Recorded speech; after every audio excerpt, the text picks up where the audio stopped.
Okay, great. Folks are trickling in. Hello, welcome. Welcome, everyone.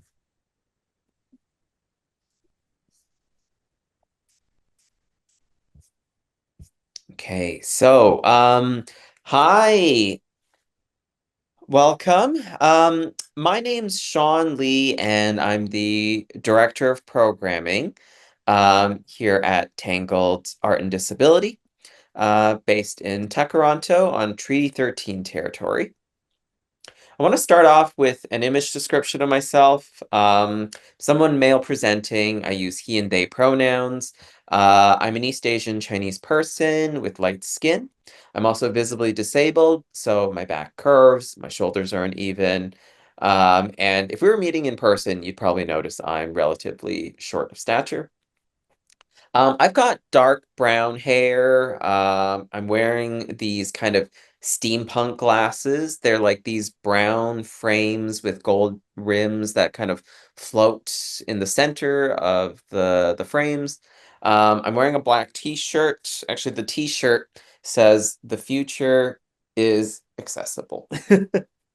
Um, I'm so glad folks could join us for part two of our conversation series with Leah Lakshmi Piepzna-Samarasinha. And our first talk in September featured Leah and Zavisha Crome. And today we're continuing the dialogue with artists Annanda DeSilva, Joung, and Jem Hall, exploring how disability justice has shaped our art making and where it's taking us next. I'm also excited to say that this event is co-organized by Tangled and Dash, which is a disability arts organization based in the UK, and I'm so happy to be sharing the space again with our friends and collaborators. So to start, I want to recognize that this digital space is one that's still bound by the colonial politics and systems that make up our physical worlds.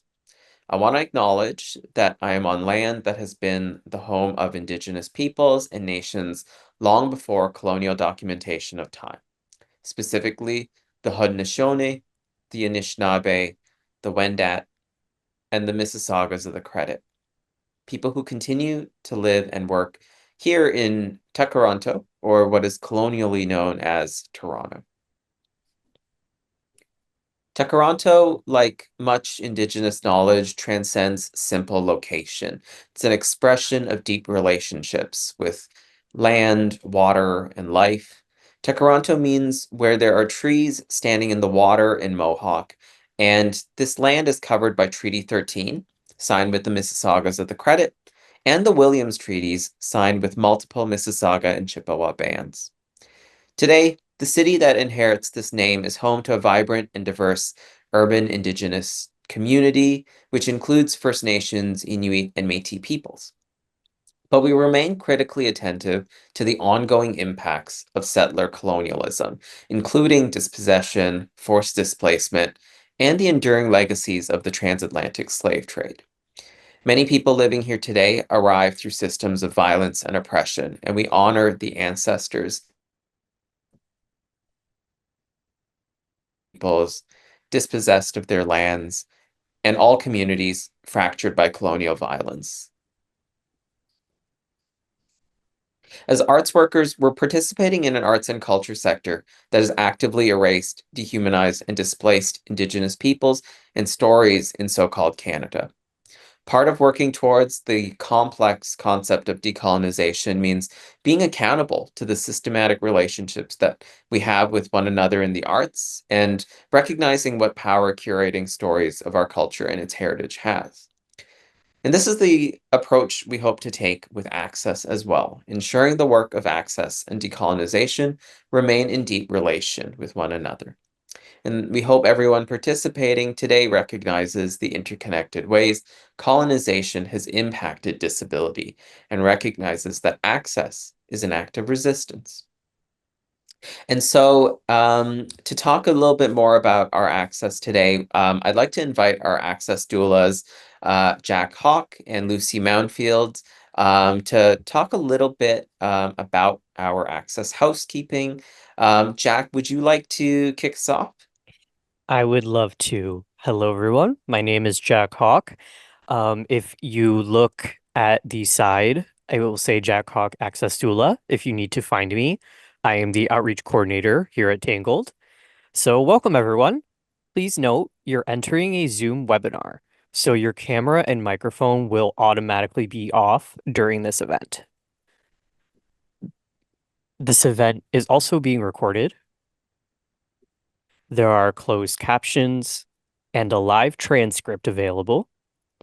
To access these, click the more icon in the control panel, which is located at the bottom of the screen.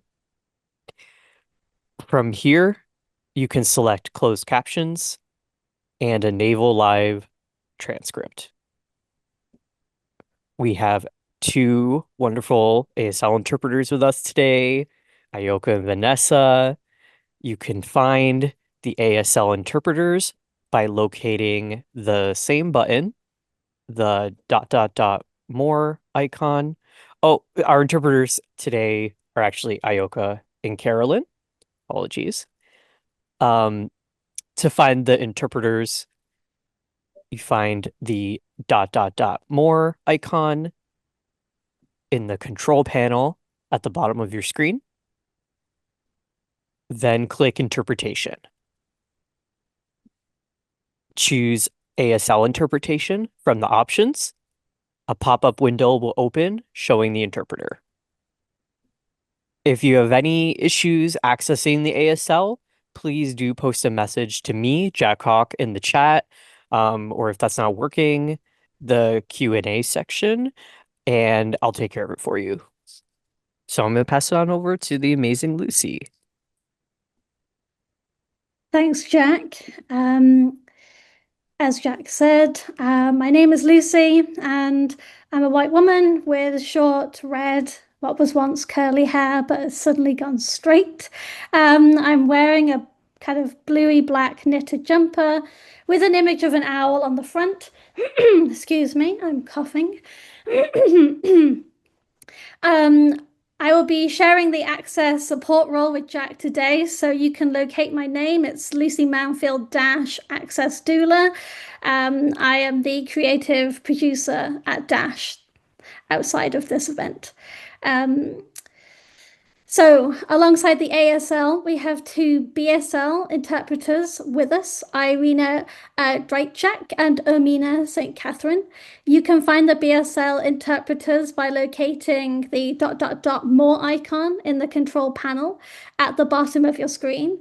Then click Interpretation. Choose BSL Interpretation, British Sign Language, from the options. A pop-up window will open showing the interpreter. If you have any issues with accessing BSL or closed captions or live transcript, do post me a message to Lucy Manfield in the chat, or you can find me by locating my name. Everything I'll say, I'll pop in the chat as well, but I'll run through it first. You can submit questions, comments, and thoughts through the Q&A function, which you can find in the control panel at the bottom of your screen. It has Q&A and a kind of speech bubble with a question mark in the center of it. Panelists have the option of answering live, excuse me, by responding out loud during the webinar, or they can click type answer and can type out their answer in written form. And Jack and I will be monitoring the Q&A session later on.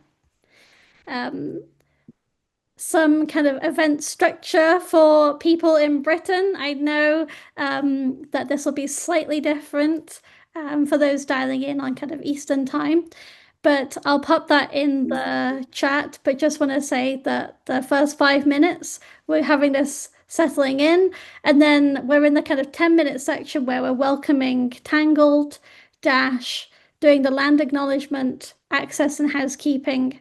We will then have 5-minute introductions to panelists, and then we'll have a 40-minute panel discussion. with a scheduled 5-minute break at 6 o'clock UK time. And then we'll have a 20-minute Q&A before we finish with final comments and thank yous. Today we have the fantastic Karen Lamini, who is the mental health first aider for this event. You can search their name and it has mental health first aider, so you can kind of find them. But if you would like to access support, please use the chat function and please type the following statement, and I'll just type it as I say it because that will be good. Please type, Karen, I'd like a chat. Attendees will then be provided with a Zoom link, and you have max 10 minutes to have a written and or verbal face-to-face chat with Karen in a separate Zoom meeting. Here is the link for accessing this separate Zoom space.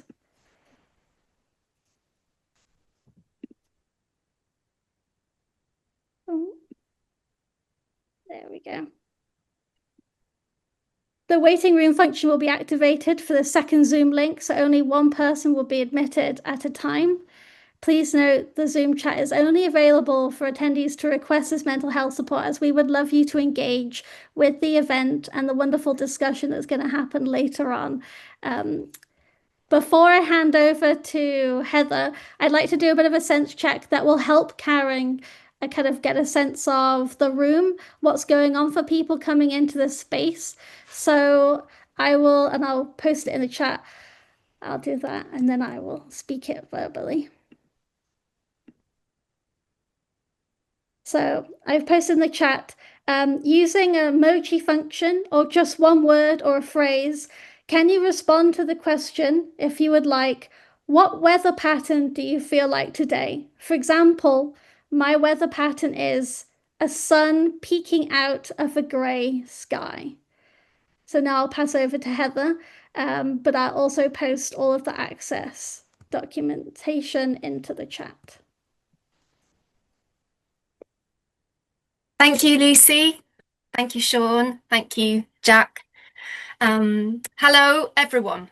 My name is Heather Peake, and I am an artist and the artistic director and the CEO of Dash. It is such a joy and a privilege to be here with you all today. And a very warm welcome to all of you who are joining us from across the world. Thank you for coming together in this really lovely international space of solidarity. It's really, really nice.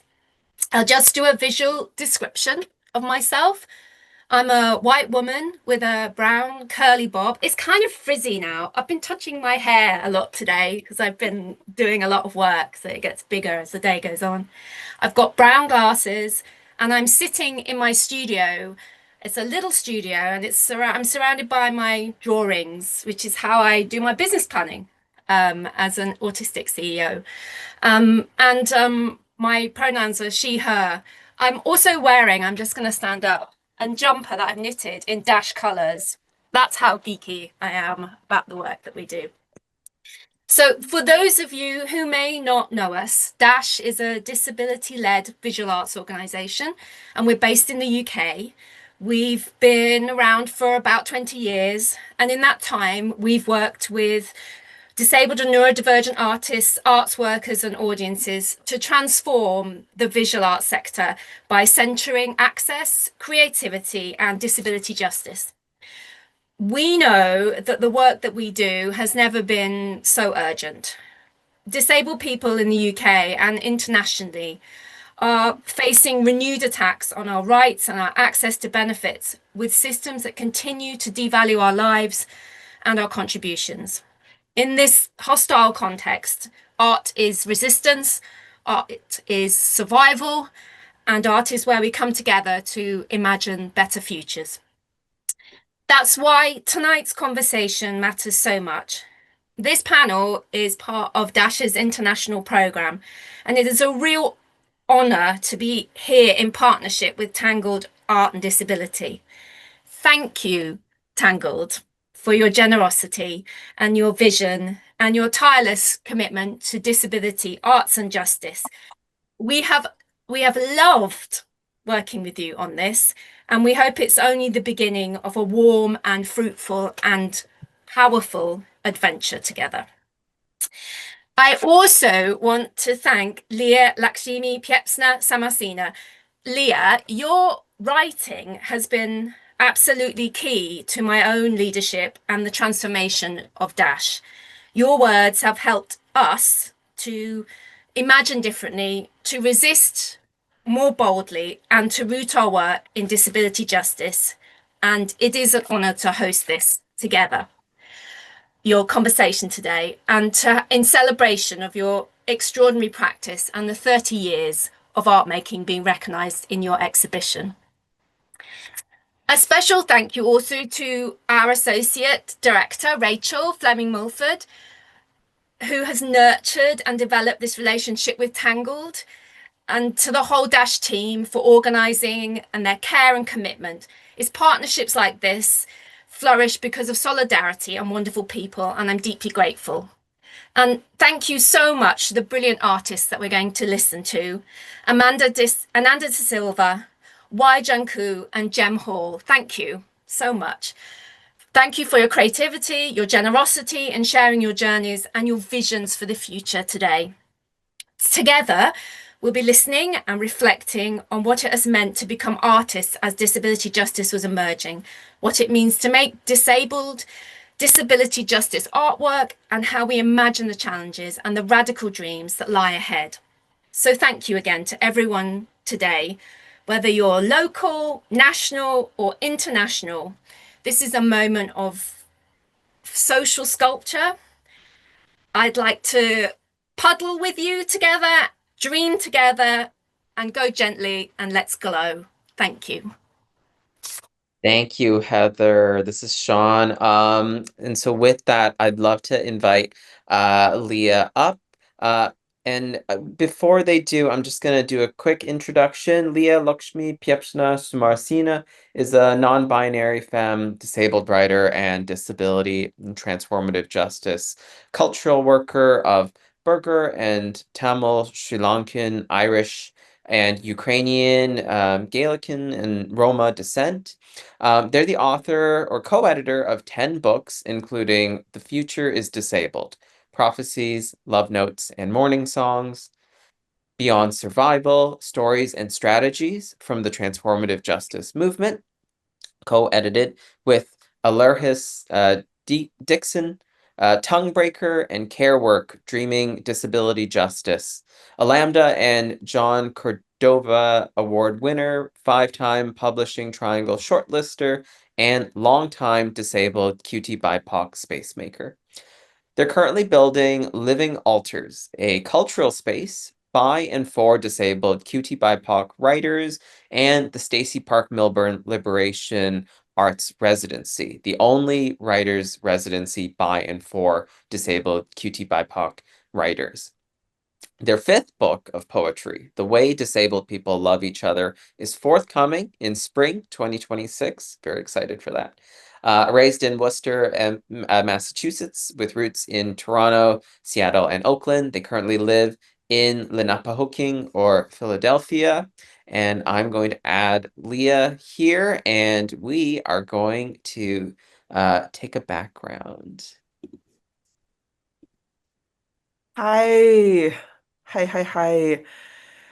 I'm so thrilled to be here at this gathering of kin and community from all across the world. Thank you all so much for all of these beautiful introductions and abundant, delicious access. I'm Leah. I'm going to start by doing a visual description, which is that I'm a mixed Sri Lankan and white and Roma non-binary femme in my early 50s. I'm wearing a black mesh top, and I have these pink and blue poppet heart earrings that are stim toys that I just got gifted. And as Sean said, I'm coming to you from Philadelphia slash the Nepe Hawking. And in the spirit of that, I would like to start off by saying, go birds, fuck ICE, free Palestine, and I believe in the disabled future. I will wait for Access to catch up because that was a last minute addition. I apologize.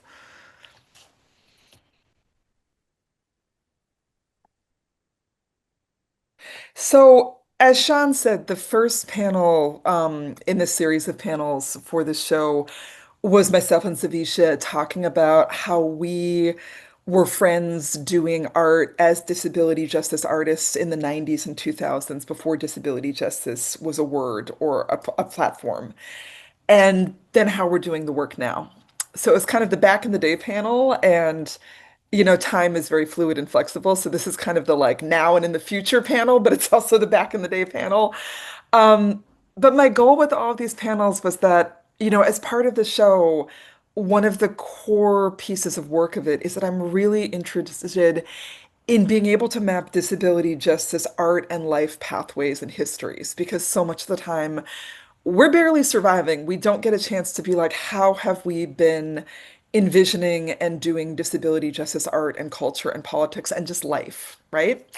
So with this panel that we're at today, at least two of you I met when you were members of the infamous Pink Ink Queer Trans Two-Spirit Writing Group for Youth that I ran in the Queer Community Center in Toronto from 2002 to 2007. But I met you all as young, rising, disabled, and neurodivergent artists like 20 years ago now, right?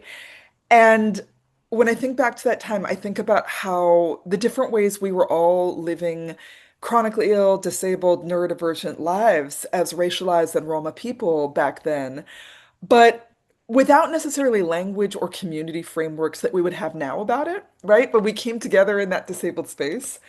And then as disability justice is emerging and evolving, I've been privileged to witness you all um, making such amazing different disability justice art and art pathways and life practices as disabled art workers. So that's me gassing y'all up. So my first question is, going back to that early bit about how we met before DJ was a term, I'm curious if you want to speak to how did you encounter or engage with disability or disability justice when you were first starting out and when we first met?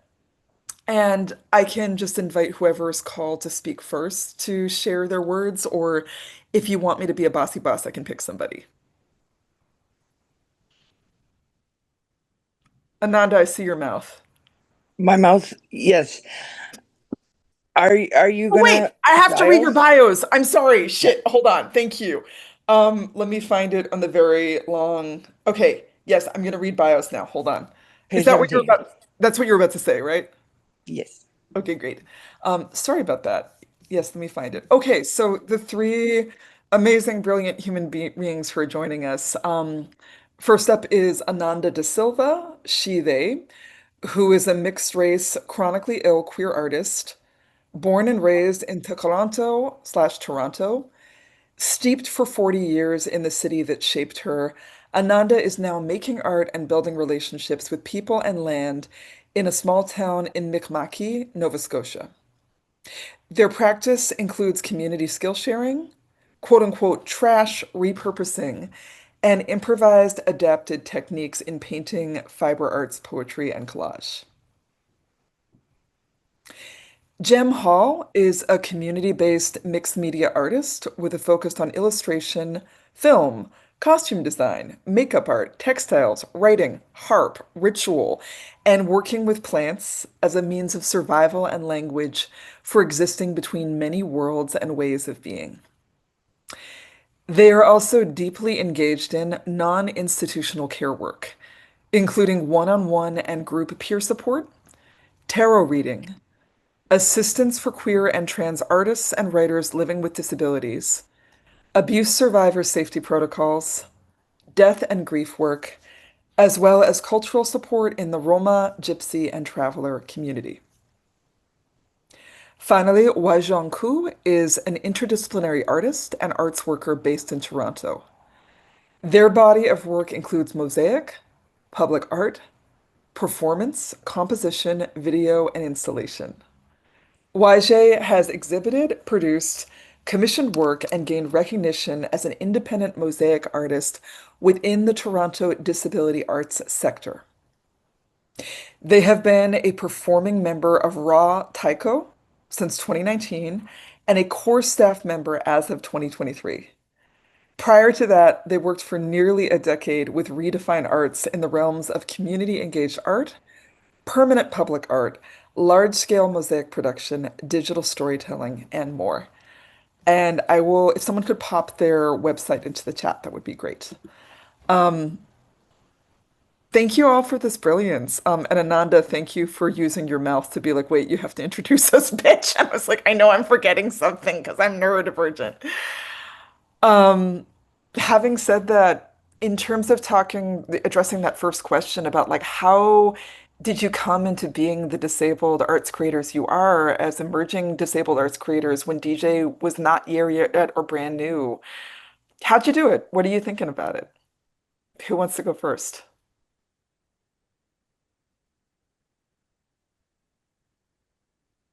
Leah, I think you should be a bossy boss and Okay, whatever. okay. Ananda, is it okay if you go first? Yes. Thank you. Yes, that is cool with me. This is Annanda speaking. To describe myself before I answer the question, um, I am a light brown mixed race person. I am wearing purple makeup and purple glasses. I have self-made bangs that are a little short and a side ponytail. I have black wavy hair, and I'm wearing a purple animal print sweater and these shiny beta fish looking earrings. In the background is the tufted and studded gray headboard of my bed and a white wall behind me. So yeah, I guess when when I met you and when sort of my understanding of disability justice and the beginning of that before there were really words, these particular words for it was I showed up at a drop-in writing group at the Queer Community Center in Toronto. At that time, I was frequently in mental health crisis and just kind of finding a small community of loved ones who were also survivors. And I think at the time, Jem was my roommate. Yes, and we were like, we should go to there. We should go to this thing and see what's up. And we heard that Leah was a badass, so we showed up, and that was the first time I'd ever met a possibility model like Leah. I think I there were so many intersections where I found um, similarities between us that I felt, and all the other queer and trans people that had also dropped in and showed up and like for this vulnerable experience of writing together, which became so much more than the writing. I think. I mean, the writing was really truth telling and storytelling of our lives to each other. It was real vulnerable and also really world expanding. I'm gonna look at my talking points because that's what I was supposed to do. Um, yeah, I don't know that I fully understood all the layers of of being neurodivergent, of what my chronic illnesses were about. I feel like there was also for me less language at the time because, there was things, quote unquote, going on with me, but no real names for that. And we were able to still create community without necessarily diagnoses, which also isn't, the top priority of it now either. But sort of finding what disability community meant was just really blossoming there without necessarily those words. I'm just looking back at my notes. Yeah, like sharing some of the like beautiful, scary, yucky, painful stuff was so very much allowed and welcomed in that space that I think it just allowed for a lot of opening. And I think also a lot of us, I'll speak for only for myself, but there was also kind of like because Leah was doing performance of spoken word and their poetry, and so kind of possibility modeling that for us and encouraging us to share our work on the stage. And I think at that time, I was coming from a place of like righteous anger and like feeling allowed to be loud and allowed to just like kind of free form it in that way. And yeah, I think some of those ways of like meeting each other and being vulnerable together was building a much larger toolbox of communication skills and methods, which helped us to find more of us and more communities to be part of and more collaborators and co-conspirators. So I think that was just like a majorly foundational piece that really propelled me into being able to feel like I was part of the conversation and part of the quote unquote art scene or whatever that looked like, still as very much as whatever wording of outsider, but I'm very into that. So that's what I got. That's what I have at this moment. I don't know if that's clear, but I never do. So Yeah, that's perfect. I thought.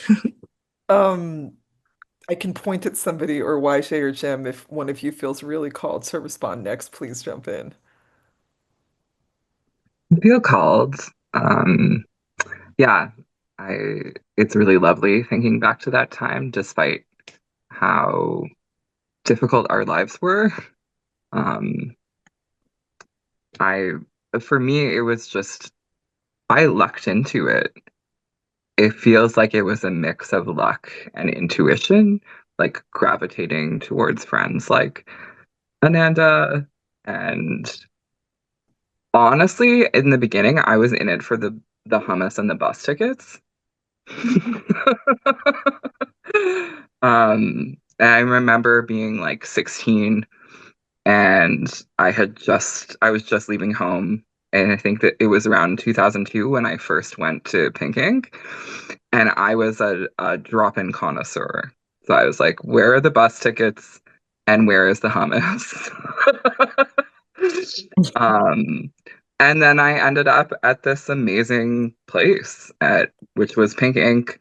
Um, this queer youth writing group, and there were these incredible people there. And I would say at the time I was really influenced by abolitionist politics in general. And at the time I understood the beginnings of disability justice to be part of that, but I had not yet realized I was disabled. Um, and what I was starting to notice coming from kind of a direct action anarchist, being like a homeless kid in a really rough spot, surrounded by what I call crust funds. um so like wealthy punks who are kind of slumming it and looking around and being like, why am I so bad at this? um and what I was starting to notice was that a lot of people who were doing frontline work and direct action tended to burn out from the productivity culture of social justice movements that I had been exposed to at that time, as well as PTSD from police brutality. And it seemed like there was like a trajectory where people outgrew the less accessible forms of organizing and demonstrating in a really short amount of time, partially by becoming disabled by the work. Um, and people had started talking about how care, especially self-care, could be revolutionary, but it didn't really feel like we were applying it much yet. So I don't think I applied that to myself until I got bashed a few years later and I was bedridden. And then I became this cause, but didn't really feel like I had the support I needed. And I was being pushed to do work that was not accessible to me without receiving the care that I needed fully. And I did have way more than a lot of people did. Um, so it took a lot for me to actually integrate and practice those ideas while balancing that also self-care narrative started taking on a really individualistic tone. Um, but I felt lucky to have been exposed to that idea that my worth as a person and in these movements wasn't about my productivity, even though it hadn't really gelled together yet. Um, and yeah, but what I did notice was that in the predominantly white spaces, um, it was way more productivity focused.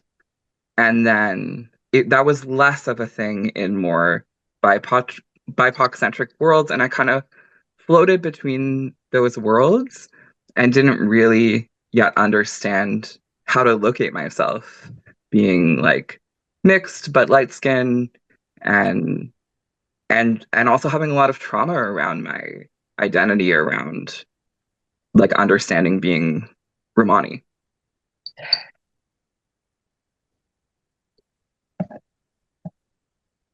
This is Leah speaking. Jem, thank you so much. YJ, do you want to jump in? Yeah, happy to jump in. Maybe I'll describe myself first briefly. So I'm a light-skinned mixed race person of East Asian and white background, ancestry.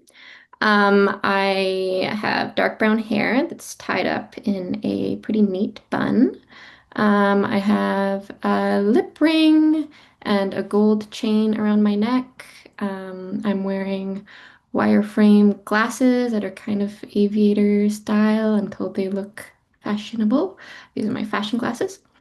And I'm wearing a black hoodie, a black t-shirt, which is cut off at the bottom of the screen, but it says in very small print, um, trying my best.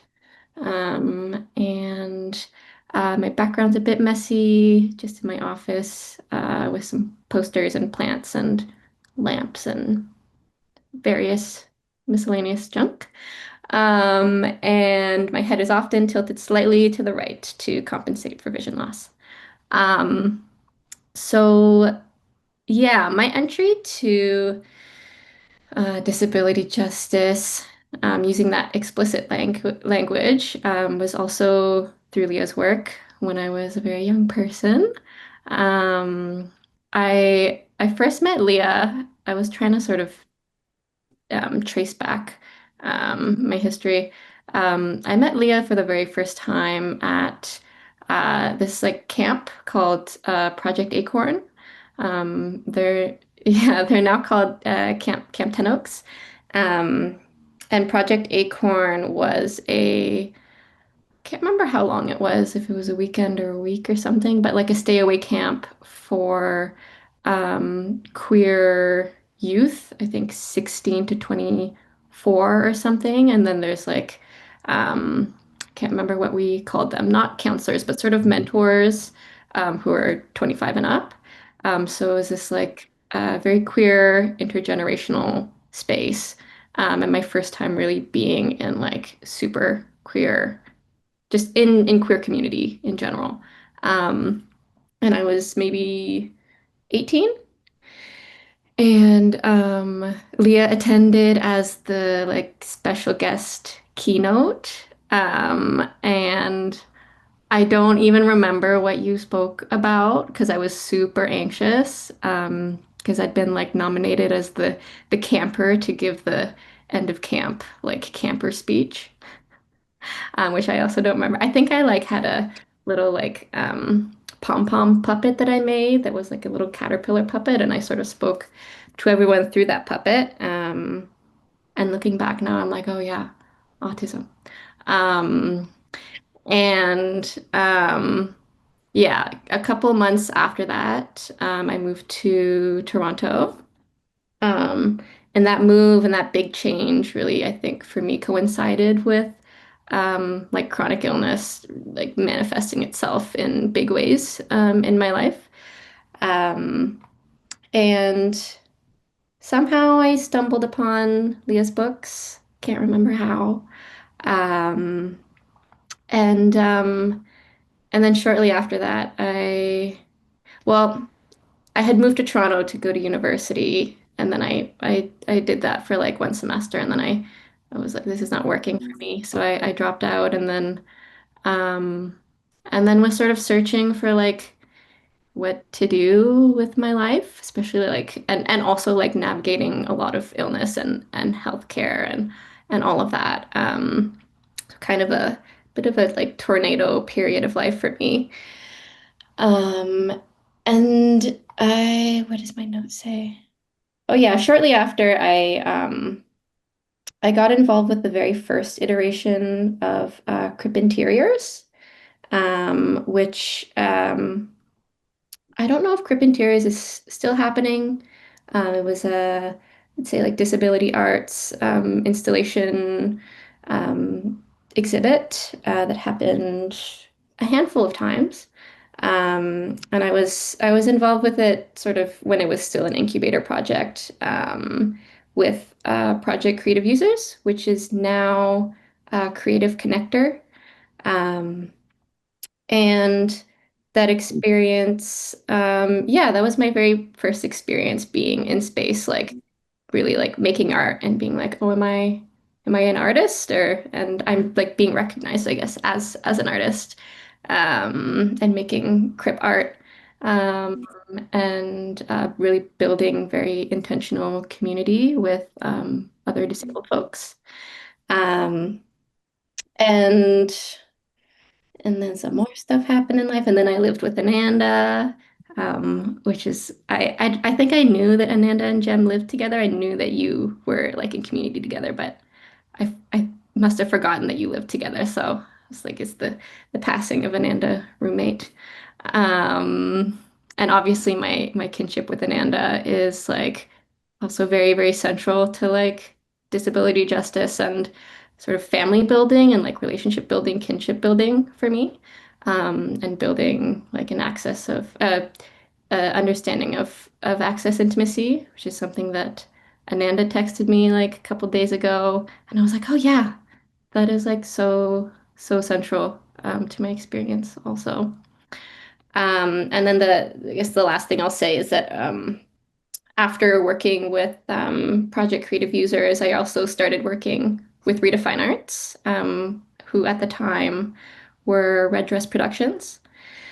And I was probably like 21 at that time, so also still a very young person in a big new city. Like I had moved from the suburbs of Ottawa, um, and I started working as a community arts intern on like a huge multi-year, like interdisciplinary, like, kind of everything community arts project in St. Jamestown that Ananda was actually also involved in. It was called Drift Seeds.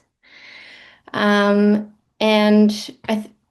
maybe I'll mention for anyone who's like unfamiliar with Toronto or the neighborhoods in Toronto, like St. Jamestown is a neighborhood in Toronto that is, I think it's like one of the most densely populated neighborhoods in all of Canada. There's a lot of people. There's like I think 19 high-rise buildings. There's a lot of newcomers. There's a lot of like linguistic diversity. It's a very intergenerational community. Um, and there's so many folks, and so with that, there's also lots of disabled folks because we're everywhere. Um, and so working in on that project with that community, I think really informed my approaches to thinking about access in really intersectional ways. And yeah, we like, although we almost always had a lot of self-identifying disabled folks in the room, I was kind of like building this understanding that like access considerations are really necessary, like no matter who's in the room, even if they don't like explicitly align with or identify themselves as disabled, yeah, access matters, like no matter the words we use to describe ourselves and our lived experiences. Yeah, that's something I carry with me. End of thought. Thank you. I love this. Um, Before we go into the second question, I want to take the liberty of kind of like summing up and reflecting back some of the threads that I'm feeling out of what you all just shared. The first of which is kinship. You know, I had forgotten that you all had been roommates at a certain point, but just that kind of like informal finding each other as as how we do and making family and being young, racialized, chronically ill, mad survivor folks being like, of course we live together. And of course, we're going to go to this weird group for the free bus tickets and the snacks. And I don't know if you guys remember, I made a point of getting the black bean and brown rice chips because I was like, it's kind of like a meal substitute. It's complete protein. I was like, and then I was like, let me get some strawberries on this. Like, let's get some good shit. But Oh so, yeah, there was a reason why I was oh going to yeah, I had the good snacks. I'm a tourist. the We good could snack. walk to group, but when we Yeah. left, we had bus tokens and we could go wherever we needed to go After on And our we the all full energy bellies. to do it. after we all chain smoked outside, of course. So yeah, kinship, survival and survivorhood and failure. You know, I just feel like there's so much of what you mentioned about like being young people, as I was a young person, in really rough situations finding each other. And also, Ananda, I appreciated something you shared, which I felt like Jem and YJ also reflected in different ways, which was the I didn't know that that group wasn't a disabled group. You know, it didn't have it in the descriptor, but it was a disabled space because of, I think, how you described it as a place where you could be like loud and unruly and raw and real. And it made me think of something. So jumping back, like Pink Ink, which was the writing group, was, you know, writing group for queer, trans, and two-spirit young people, which we defined as between 15 and 30. So it was real broad. Because some people were coming to queerness later. Some people were immigrant kids who were like, yeah, I came out at 26, you know, because I got here at 23, and, you know, lots of things. Um, but I remember talking to Claire Nobbs, who was the head of Supporting Our Youth Toronto, which was the organization that hosted Pink Ink and was like a big LGBTQ plus youth group, where we talked about how, you know, like a lot of youth nonprofits, you know, supporting our youth had very earnest, like, come to this 12-week group for mental health support. And she was like, yeah, we have a hard time getting anyone to show up to that, but they really show up to your group. And I was like, yeah, because when I was a young person, and as a 26-year-old, where that's how old I was, I think, when I started running Pink Ink, I was, or 27, I was very mature. I was like, I would have felt self-conscious or hesitant about coming to a group that was like, even if it was very well intended, that was like for mentally ill young people, because I would have had a really mixed experience with being labeled, with maybe being like, okay, does that end up in my permanent record? Right? Like, do I have a right to claim this, all of this? Is this a diagnosis or a label rather than an identity, a claiming, you know, a name that feels like home? And so with Pink Ink, I just was like, this is the place where you can be like young, crazy, sick, brown, black, queer, trans, and, you know, read some poetry about it and write some poetry about it. And, you know, I was joking about smoking, but there's something very working class disabled about chain smoking together outside the community drop-in with the tokens and the free bagels. And a soapbox I will just sit on right now is that in my position as being a baby elder of DJ somehow, I now see much more funded official disability justice spaces for emerging artists out there. And I'm so happy they're there. But sometimes when I'm brought in to talk to the folks, I'm like, oh, there's now this like idea that there's a way to do disability justice, or that disability justice is a career you can go for.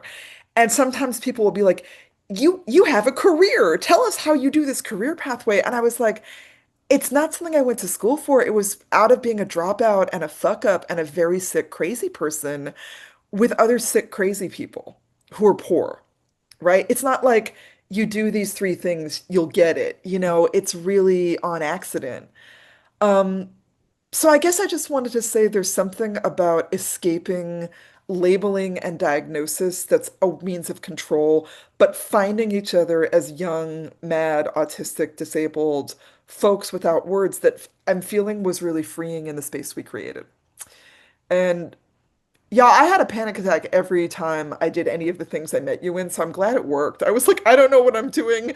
Let's read Dorothy Allison and freak out. Great. Like, let's read some really traumatizing poetry. Um, okay, time is a fuck. I'm seeing that we have 4 minutes till the break, but I know, maybe we could go over 5 minutes more and then break and then come back for questions because I would love for you guys to speak to question number two, which is, okay, that's how you started. Wait, what is the question? Hold on, let me find it. 1 second.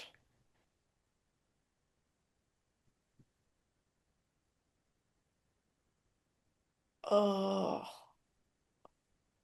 Okay, so my two questions were, what kind of work are you doing right now as disability justice artists? However you want to define it, describe it. And then the third question was like, what kind of DJ arts future are you dreaming and building? What's next?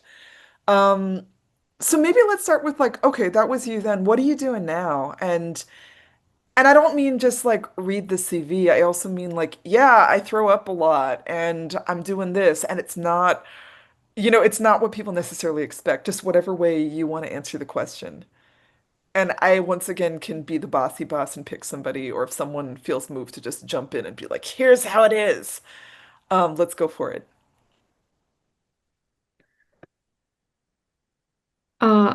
YG speaking. I can jump in and I'm going to try to be conscious of time and skip over a whole bunch of my speaking notes and just get to the center of it. The question was, what kind of work are you doing right now? How do you see it as part of a DJ ecosystem in the arts?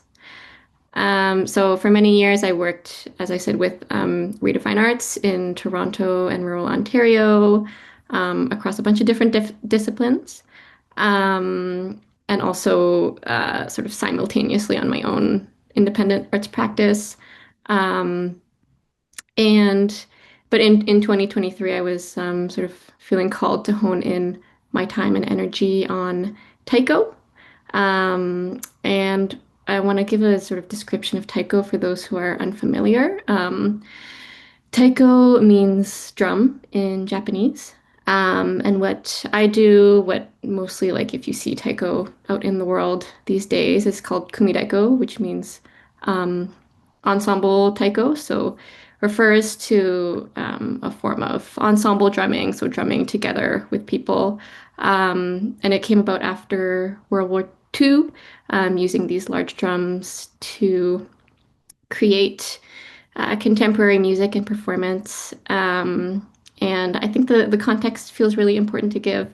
In North America, many of our taiko traditions grew out of social movements. Um, First, hold on, I just see something in the chat, not pertaining to me. Okay. First, as a means for third generation Japanese Americans to reconnect with their heritage post internment. And then subsequently through the Asian American movement and eventually Asian Canadian activisms once Taiko reached us here in Canada in the late 70s. So I drum with a group called Raw Taiko.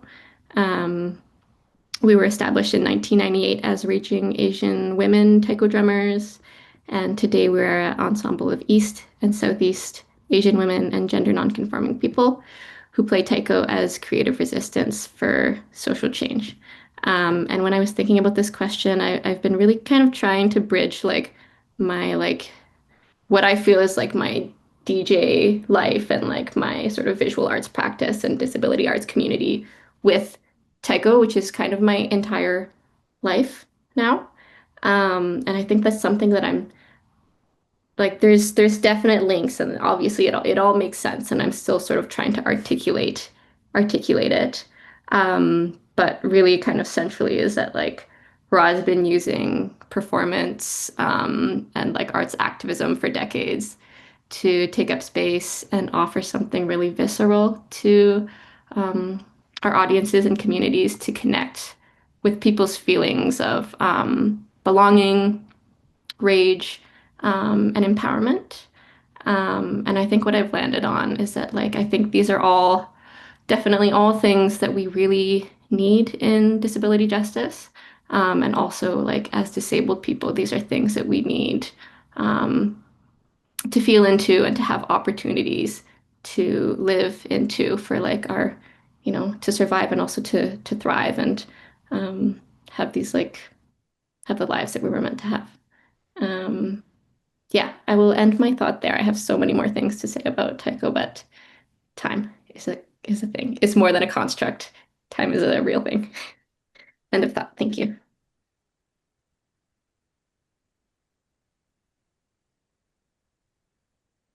I'm just gonna go backwards and ask if Jem wants to go next. Backwards in terms of the Good. 1, 2, 3 we did for the first question. Um, yeah, for sure. Uh, okay, so the question was, what are we up to now? Yeah. I would say that when I was younger, there was a lot more formality to how I showed up in that way, and it's because I didn't yet have all the relationships I have now and the access intimacy that has been built into my life. So the most of what I do in a day is geared around like mutual care, checking up on my people, and trying to figure out how we're going to make the art we want to make and how we can support each other to do that. So there's a lot of, often take on a role around admin. Um, I can do forms and things like that. And so um, there's like admin support, body doubling. I'm part of a monthly Romani peer support group called Iekipe, that I'm one of multiple peer facilitators for. Um, I recently started a stop motion project for a music video for a friend of mine who's also disabled, and then some costume design for another friend. I have a moving nomadic public display called Invisible Dream Caravan, which I did recently at a COVID cautious festival called Clean Air Fest. And, I'm always just making little things. A lot of it is like keeping myself busy when I'm bedridden. So I hand paint little patches and sometimes make paintings for fundraisers. Pretty much everything I do is kind of centered around disability and art alongside other topics that are really interconnected. So, and about the survival of the communities I'm part of. So, harm reduction, poverty, drug and sex worker rights, resistance to ongoing colonial occupations, and then cultural community and cross-cultural solidarity work. But one thing that guides most of the work I do is that there's some kind of spirit element. There's some kind of dream element. I listen to what my dreams tell me to do, and that's primarily how I'm guided. And part of that has come from being around enough people that are um, mad and brilliant that I actually have integrated that, yes, that is a really good way to guide myself. And then I don't know if we're getting into the next question, but what I'm dreaming of is like more than survival, right? Which is something that's threaded through a lot of our work where I'm like, I want us to survive. I want the genocides to end. I want us to have more space for curiosity and joy and play. And I want us to not die so young. And I want our survival needs to be met, but then I also want us to have access to beautiful things and and luxury and the luxury of rest. So yeah, and just ways for us to be together. That's it for me. Thank you both. That's beautiful. Ananda, do you want to jump in? Yeah, and I think this practice of waiting for each other to be done before we comment is real good, I think, because there's so many times I'd be like, yeah, yeah, yeah, and wanting to just jump in and be like, yeah, yeah, that too, me too. But listening to it all the way through and then getting my turn is also a good way for clarity. Yeah, in the last 10, 20 years, um, having the language of disability justice has really guided the ways that I've learned to create and hold space. And now I think I'm kind of, well, now I live in a small, sorry, I'm on my phone. I'm just trying to get comfortable. My hip is doing a weird thing. Um, so I left the city. Just there was my nervous system was just like so incredibly shattered. So now I live in a small town in Mi'kma'ki, and um, it has been really great to be around so many trees and so much nature. And so there's like I'm building a lot of actual like land relationships, which is helping to be grounded. But um I think the access intimacy piece and the like living together piece. Hey, Leah, you're the only person I haven't lived with on this panel yet. So uh, So far. so far, and I think that for a long time I thought again in that sort of grind culture, and like I felt like a big failure for a bunch of different reasons and for not thriving in the way that people wanted me to.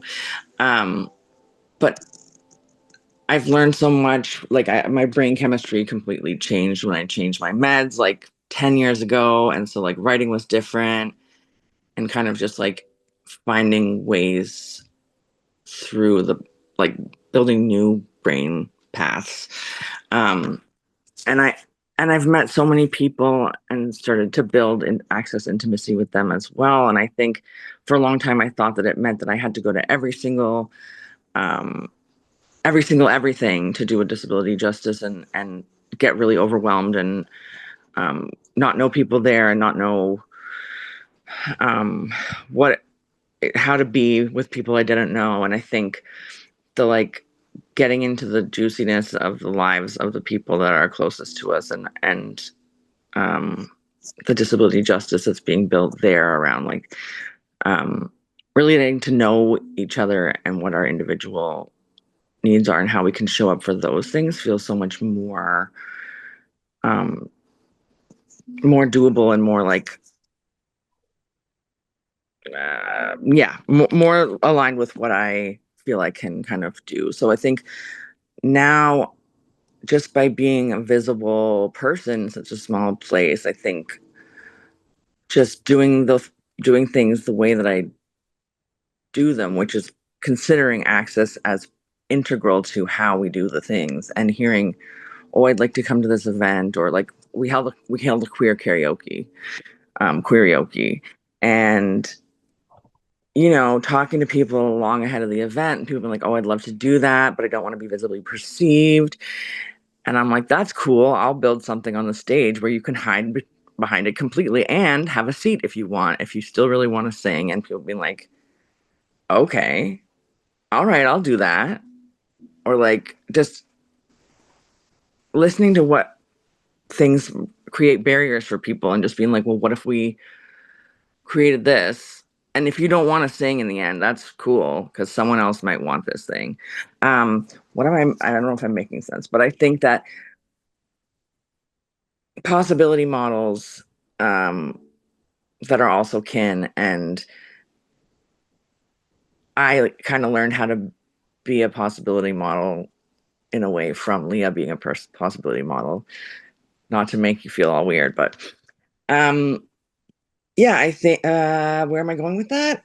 I think yeah, and sometimes I facilitate artsy workshops for survivors. I'm doing a workshop next week in partnership with an organization in Halifax that's for immigrant and migrant and newcomer women, and we're doing some art stuff around that, and basically finding building ways to open that access to people by just like living the values that we've built in this way and just having other people be like, yeah, this person's okay, you can collaborate with them, or like uh and I think that's how we came to Pink Ink too, because it was like, oh, who's going to facilitate what that's going to be like, and then someone was like, no, no, no, Leah's cool. Leah's cool. They're not like facilitator cop or anything. They're actually really cool. You should go. And I guess just sort of trying to just do things in a way that allows other people to know that it's like cool to be themselves and cool to come exactly how they are to a hangout, to a group, to an event, and learning to say no, and learning to say no in ways that other people can see and be like, oh, cool, I can leave early, and no one's going to think badly of me, or like, just being like super enthusiastic when someone's just like, yeah, I actually need to get the fuck out of here. Sorry, I don't know if I'm allowed to swear. Um, but and just being like, yes, I'll call you tomorrow. I hope you get the best sleep. Or like, do you have someone to drive you home? Are you feeling good about that? I can't drive you home, but I can find you somebody else who can drive you home. I don't know. I just think I'm rambling now, but I think that it's just come to a place for me and in my art practice to just be able to be like, I met this person, they do this work. They thought, hey, maybe you could be cool to do this work. And you seem to know about like some of these things, and like word of mouth, and just sort of like building trust within community that allows you to pass bring the trust in. Oh yeah, I've lost the plot entirely, but I Now, love you. this is Leah. You haven't. I'm going to jump in. I think this is a great place to pause and take a 5 minute break. But Ananda, you totally made sense. And I'm going to do my non-cop facilitator thing of pulling some threads together. And one brief thing I want to say that I'm feeling out of everything the three of you shared is that it's striking me how the ways all of y'all are practicing disability justice art now feels like it's about taking the work seriously, but rejecting professionalism, or like that kind of like, you must be the facilitator cop, you must do it this official way. And that it's about informality, it's about care work as part of the work, not separate from the work. It's about, it's not about like, ooh, it only happens in this schmancy disabled art space. It's like, yeah, it's happened in a queer karaoke in a small town. YJ, what you shared about like Taiko's your whole life, but about like Taiko as resistance as part of disability justice feels so important to me. Jem, what you were saying about just like, I mean, everything that you said, but about like, yeah, it's about keeping our people alive. Like that's the work, right? It's not this thing in a bell jar somewhere.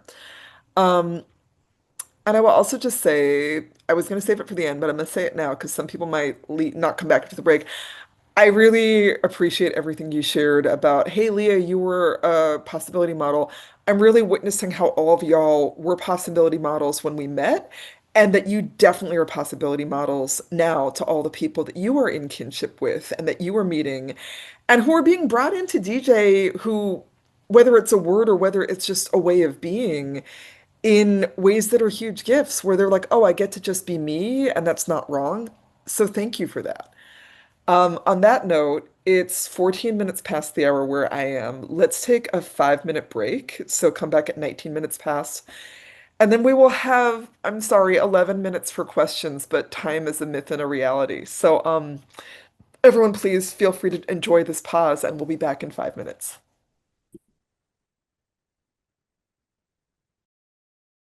Hey, this is Leah speaking.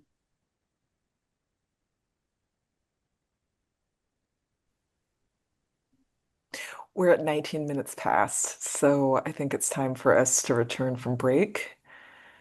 And if folks want Sean or whoever, Uh, Let us take questions. I don't know how we're doing that. Who knows that, how to do that?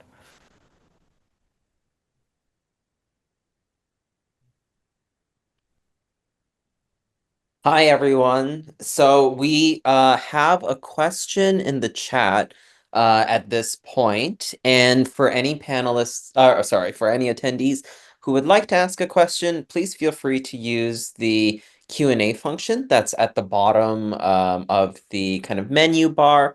Leah, how about I go ahead and read the question, and then you can kind of facilitate that? Great. Okay, first one here. This is from Basil. They say, not really a question, but I'm wondering if you could speak to your experiences around burning out and the grief we experience as disabled folks. Not just the difficulty of it, but finding hope and joy when you're hitting that wall. Mhm. Leah speaking, love that question. YJ, Jem, Ananda, feel free to take a moment to think about any responses you might have to that question.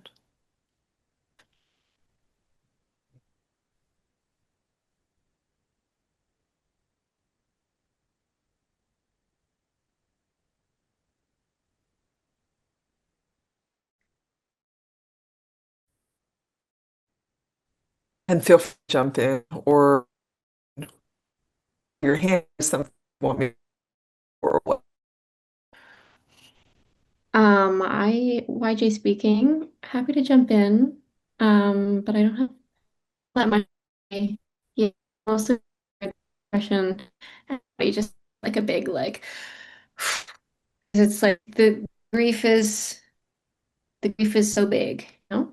Grief is very big, and as much as we, talk about the amazing work that we do and the relationship that we build, like at the end of the day, I think grief is like such a constant for disabled folks. Um, and yeah, I don't know exactly what the answer is, other than maybe just like leaning back into connection. And something that you said earlier, Leah, kind of like a reflection on some of the bringing the threads together, about like what is disability justice really like. It's not really something, or I think among the three of us, not something that we're kind of defining as this one thing. But for me, I think it really is summed up by like just relationship and kinship, whether that's like people who are close to you or people who are, not as close to you, but who are people that you're um, just like engaging with really intentionally. And yeah, for myself, when the grief is like very present, although my first instinct is definitely not usually to like lean into community and reach out to someone and like go connect with people. It's mostly to like lay in bed with my cat and my other cat and my dog. Um, but when I do, when I am called to like reach out to someone, like even just recently, I like was texting with Annanda. I was like, shit has been really hard. I'm feeling super isolated and like I really miss you. And let's chat soon. And that's been something that has felt actually really like that has brought some light to my life. Even though we haven't had that chat yet, we were like, oh, we're talking on a panel together soon. That's so fun. Like, okay, let's chat before we do that panel. And then we didn't really find time to do that or spoons to do that yet. But just just recalling that like relationship because Ananda, like we live far away from each other now. We're not in regular communication. Um, but yeah, just like remembering the people who, even if they're not there, like the people who do care and calling back in that care, um, yeah, is a good thing to do with the big old grief. Yeah. Yeah, end of thought. Mhm. Jem or Ananda, do you want to speak to the question of grief in the work? Yeah. Do you You can want to go go first, ahead? Jen. No, it's cool. You go ahead. All right. Yeah, grief is really big with me all the time. Both are from mourning the loss of so many people, like so many people. Um, and also just life grief of like my capacity is reduced and there are things I want to do and I can't do them, or there are supports I need and I can't get those needs met, or the grief of witnessing the lived realities of people near me and also all over the world. And um, I would say that I personally have to have really routine spiritual practices to process and alchemize that grief. And making art is a huge part of that for me. Um, I I make lots of little altars, and a lot of my work is geared around memorializing and love and medicine. And I'm someone who works with plants, and I come from a lineage of people who work with plants, so that is often a place that I lean into first, especially when I am not able to be with people, or when things get messy and relationships fall apart. And for me, then being outside and with plants is always a place that I feel held. And like I always have a little plant friend nearby, the little piece of mugwort in my necklace. Um, and yeah, it's like it's so a part of, it's not like separate from the work. And it is both a source of joy and pain. And it's everything all at once, I find. And I can't really extract those from each other. But Mhm. yeah, like if I really am struggling and I'm needing to remember joy and gratitude and inspiration, like I go to a river and I personally find that moving water, like, because sometimes going to the ocean, I love going to the ocean, but the ocean will take it and then throw it back in my face a few times. And so if I'm really needing to let go of something, I'll take it to a river. Mhm. Beautiful. Thank you. Annanda? Yeah, the water and the different ways that different bodies of water do different things is really meaningful too. And um, I guess what that question or that topic that makes me think about um, the idea of like, and I guess this comes into professional, what's professional as well. In general, it's like, there's an idea that like you should strive to be incredibly consistent. And I am incredibly inconsistent in terms of, um, yeah, maintaining communication. Sometimes I drop off the face of the planet, or, being able to show up in the way show up big and loud and public. I can kind of fade away from that really quickly. And like, yeah, time is confusing. And I think that really seeing in the people that I love seeing that it's okay to not be the same every day. I don't come to the day the same every day. And I think that, just as Jem said, um, the work and the art making being a part of the grieving too. Um, and as an inconsistent human being who's learning to be proud of being inconsistent, when there's a block to one of my ways of expressing myself creatively, I still need to express it. So I'll do something else, artistic. It might not, I'll probably I might make something really brilliant and then feel moved to be like, okay, I'm going to communicate because I want to share this with someone and talk about it. Or I might make something that I really um, think is crap, or whatever, but I need to get that out of my body in some way. Um, and often it is the art that I'm doing, and really leaning on those who are nearby, and just being able to say one little thing. If I if I can say something just to be like, I'm here, I'm not doing good. Um, and the bodies of water thing, I can't drive yet, but I'm gonna learn so I can get to the bodies of water. But I even just like throw it in the local pool. I go to Aquafit and like get out wiggle all my wiggles out and stuff. So like just in the little tiny ways that I can, or like um yeah, and transforming some of that grief, holding some of it because I can't just put it down, but transforming some of that into art that I can then burn or show or share or like build around and engage with. So um, it's a really good thought to talk about because the grief is so real. Mhm. But also knowing that those threads, that sometimes you drop those threads, but you can pick them up again.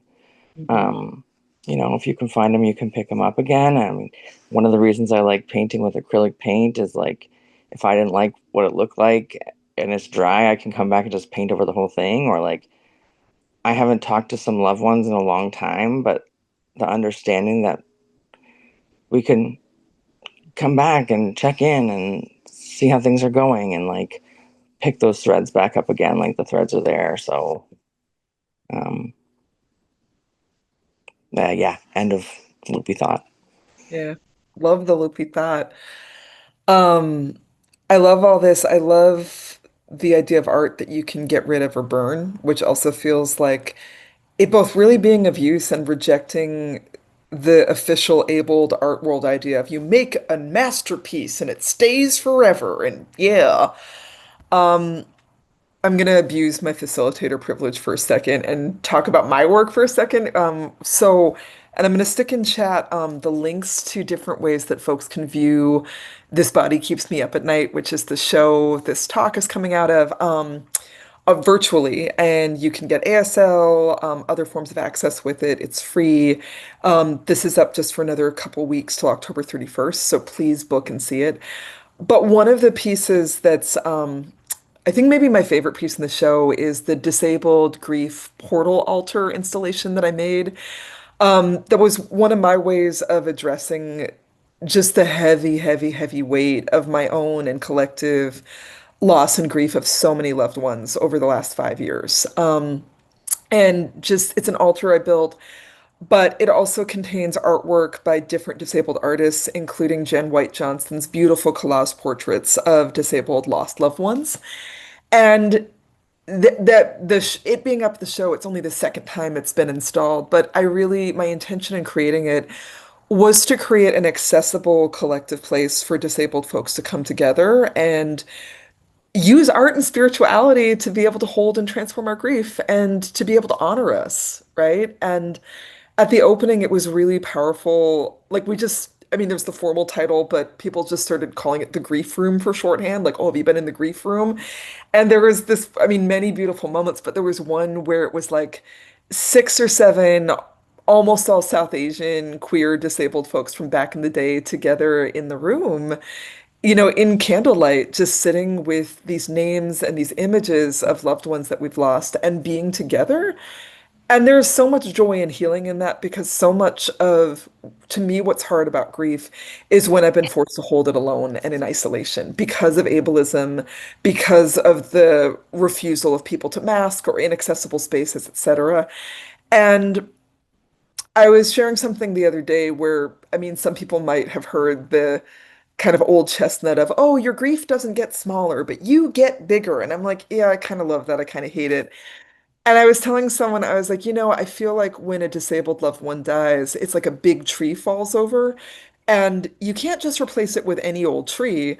But as that tree is lying in the forest, you're with the solemnness of the loss. But then with time, like mushrooms and animals and vines and flowers and other trees grow out of the still present biomatter of that tree. And there's a whole ecosystem that continues around and with the loss of that disabled loved one. And that's how we keep it going. And it is kinship, it is community. And that's something I've been sitting with lately around like that's how we in this mass cripping of the world, as it continues and, through genocide, through pandemics, through climate crisis, through racist police murders of our kin, we find joy in the grief by being together. And I would also just give a shout out to sitting on the stoop, with my friends cackling or on the couch or in the bed is a major form of joy in my life and is a major part of my disabled art practice. And I'm witnessing in chat that Jem just posted, this is a short I made that's about grief. There's a poem description that explains what is visualized, and there's a link to a YouTube. Thank you for that. And with that, I think feel free to jump in, but Sean, I think we're at the end of our time together, yeah? And I apologize. I know there's a question we didn't get to, and this is what we have for the time that we have together, I think. End of thought. Thank you so much, Leah. This is Sean speaking again. Yeah, so we are at time, and so I just wanted to say thank you to everyone here today. Thank you for a beautiful, energizing, rich panel discussion. Leah, Jem, Ananda, YJ, it's been like I've just been so captivated. It's been really healing to listen to everyone's stories, your journeys. Also, I want Ananda as a roommate now. Um, and I want to thank our partners in the UK to Dash, Heather, Rachel, Lucy, um, all the Dash staff for all your work in putting this together. And of course, to the Tangled staff, to Jack and Jet, and everyone who made this talk possible. Uh, Lots of thank yous as well to our ASL and BSL interpreters, and Karen, our mental health first aider. As Leah said, please visit This Body Keeps Me Up at Night, which is on for another 2 weeks. Closes October 31st. It's been so well received. It's been such a cool space. Thank you for that. And with that, I think seeing lots of stuff in the chat that I haven't read, but I just want to thank everyone here. It's been real, everyone. Thanks. Leah speaking, just want to again thank all the ASL and BSL interpreters, Dash folks, Sean, Jet, Jack, and all Tangled folks, and especially just big ups to Ananda, Jem, and YJ for all your brilliance. I'm so lucky to, know you for this long and to keep getting to know you. And I'm really, really juiced for the disabled future that we're going to keep making together. So thank you for all of your rambling, beautiful brilliances and all the water. And thanks to everyone who made time to witness this. You made this space happen too. So big care and big love and big disabled futures. Love you. Thank you. Thanks, everyone. Have a good rest of your day. Have a good night to all the folks from the UK who have joined. All right. Bye. Bye. Tangled Art Plus Disability logo. On the right is a pink continuous squiggly line. On the left, the word Tangled is in bold, sans serif, pink text. And the words Art Plus Disability are underneath in thinner, sans serif, black text. The text is left justified.